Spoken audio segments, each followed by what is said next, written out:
Dispatch, show station 3 in service. Alright, so I've sprayed these down with some water. Just out of a little spray bottle here. Excuse me. I'm gonna get set up for stamping.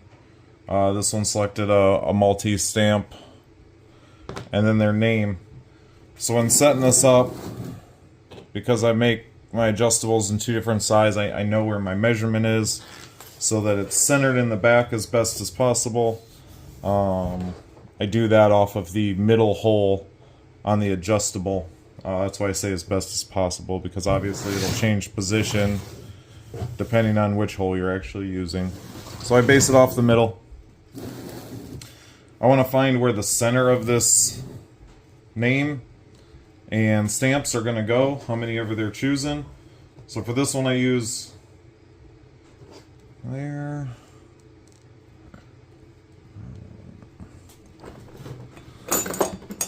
And then I'll just make a little light mark right there so that I know where to reference it.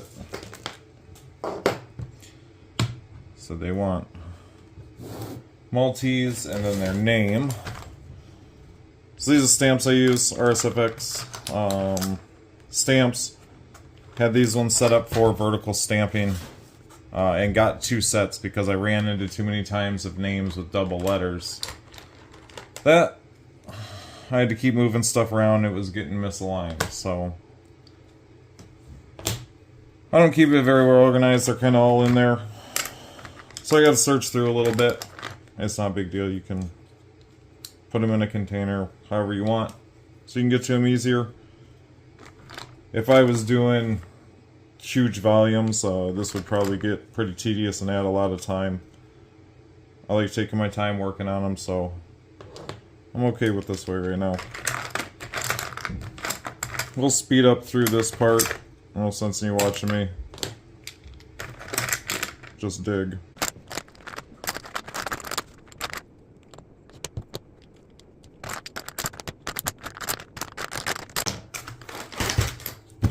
Alright, so I got name here. I've double checked, triple checked the spelling. And then I'll even do it again before I actually go to stamp. Because it's never fun when someone contacts you and said, hey, you spelled my name wrong. And you gotta redo all the work you just did. Like I said, these I had set up for vertical stamping. They don't line up quite as well that way with equal spacing. These ones are for vertical for the radio strips. I line those up, and then I want to go how I set mine up, about an inch from my other stamp, and I'm just going to measure that out.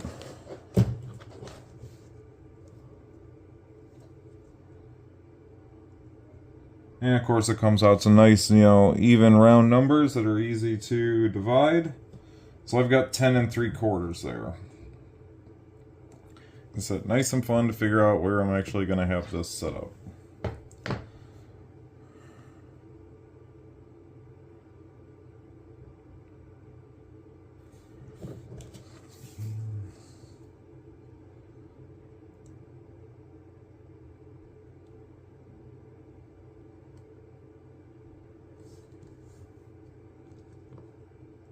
So I set my ruler on my center, or my tape here on my center point.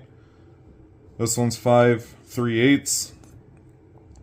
So that's where I know where I'm going to start my top.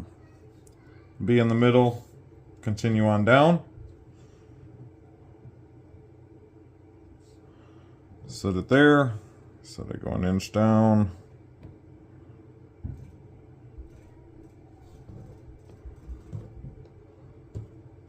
And again, I'm setting it up on this table because this is where the camera is and good lighting. When I get over to press it, I will measure this again, make sure everything's lined up so that the stamp comes out right. So that's how I set that part up. Alright, so I went over and put the stamps on. One of the things I try and make clear with people is these are all hand done. There's going to be little, imperfections or nuances that go along with that, which I think most people understand as a handmade item. It's not machine made or anything like that.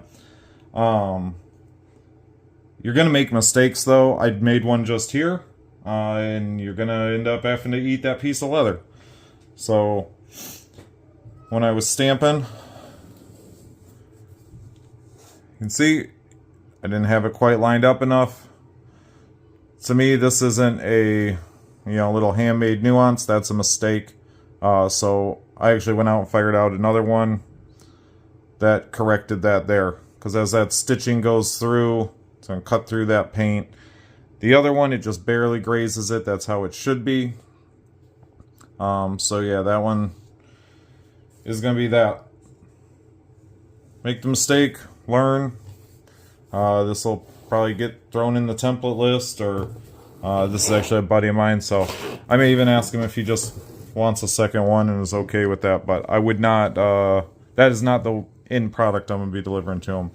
Got it already all stamped out, ready to go. So we're going to move over to die. Dispatch. Show station 3 out of service.